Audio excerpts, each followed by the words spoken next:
this subject.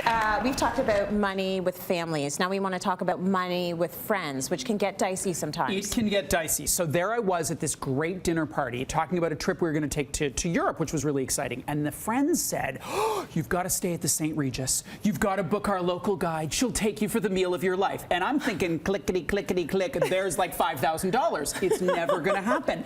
But the friend who was fully well-intentioned, I think forgot that we don't live in the same world. There's no private jet and business class happening on my trip to Europe. So I tell you that story because it highlights a couple of things. One is income disparity. You can have income disparity with friends.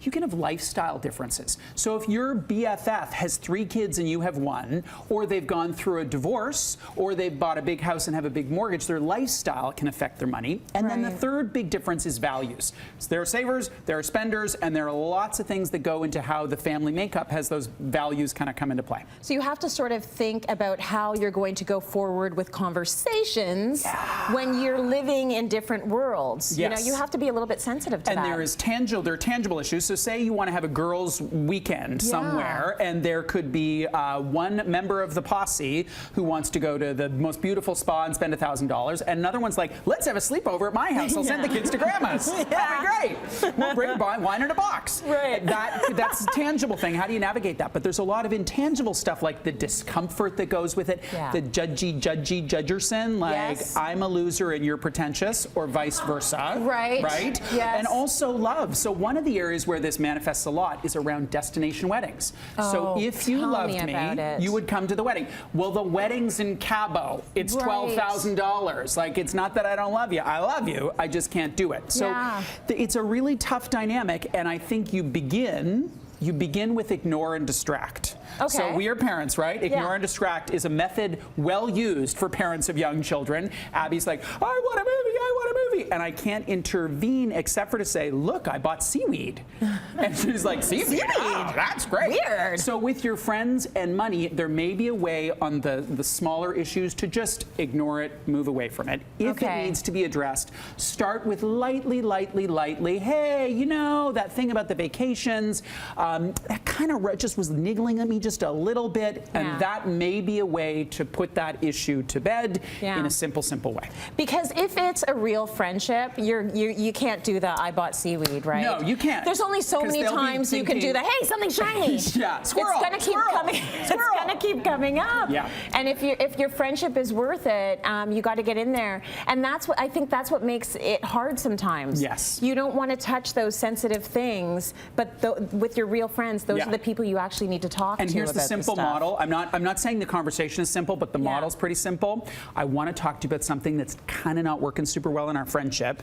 When you say X, I feel Y. That's kind of how it begins. So it begins with the acknowledgement, I love you, you're awesome, and then when you say X, I feel Y. So that's the kind of address it, but you say that the friendship matters to you. Some of them don't, actually. And what I want to give your viewers permission to do some of them I don't is to take your friend to Goodwill. Take your friend to Goodwill? Do you know what it is to take your friend to Goodwill? No.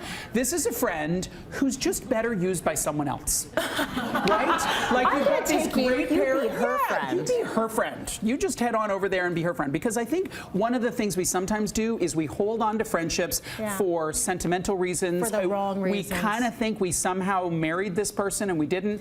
And over time, it may be that your friendships evolve. Now, I'm not saying do that with your BFF, but someone in your circle who you're like, every time he or she shows up, it's just kind of annoying. Well, you could take them to Goodwill where they will be better used by someone else. And do you actually need to...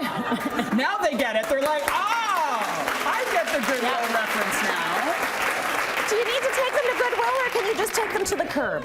Well, I would take them to Goodwill because I really do believe that every friend could be better used by someone else. If they're not in yours, there's no bad people. They're just not necessarily a good fit for you. Yeah. Oh my gosh. And you edit your wardrobe, right? You edit your wardrobe every year. Yes, you and look at those shoes and think, they're no longer for me. Someone else can use those. Take a bit of an audit on your friendships. I don't know. I've had to dump friends before because I will take a lot for a long time, but then when I'm I'm done, I'm done. Yeah. And I think that's like most women are like that. We'll take it, we'll take it, we'll take it, and then I don't even want to know your name. So this is the phase and before that. It's hard. It's hard to do that. So rather than be angry at those shoes and like fling them at the sky or fling them in someone's face, just say, these are great shoes, just not for me. Got it. So get through there beforehand. I like that. I want to talk about a couple of topics that you might want to deal with, because the solutions could be around how do we talk about sensitive topics. So context really matters. If you're talking about your complaint about how the nanny burned the dinner please don't. to a person who's like 2 people working full-time, nannies, single like mom, what no are you help. talking about?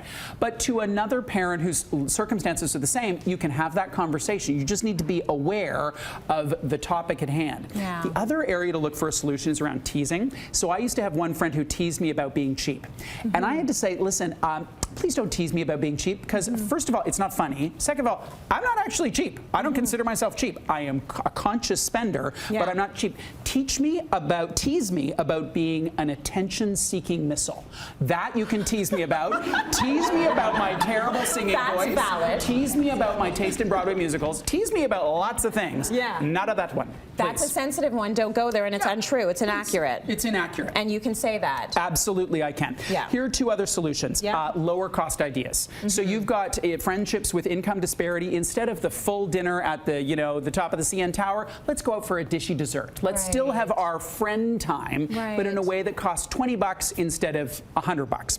And then the last one is, and this one's sensitive for the higher earner in an income disparity friendship. How about pay? I'll pay. Pay. I'll pay. If you pay, yes, you need to ensure that you give freely with no expectations. You're never getting it back. You're never getting it back. Give it away. And it's so fantastic that you get to go and do this stuff. I'll rent the cottage, you drive, whatever it is. Yeah, I like that. I like that solution a lot. Yeah. Or do the fancy things with fancy friends. Do the sleepover parties with the friends that can do the sleepover parties. Keep them all, right? All. Good advice. Yeah.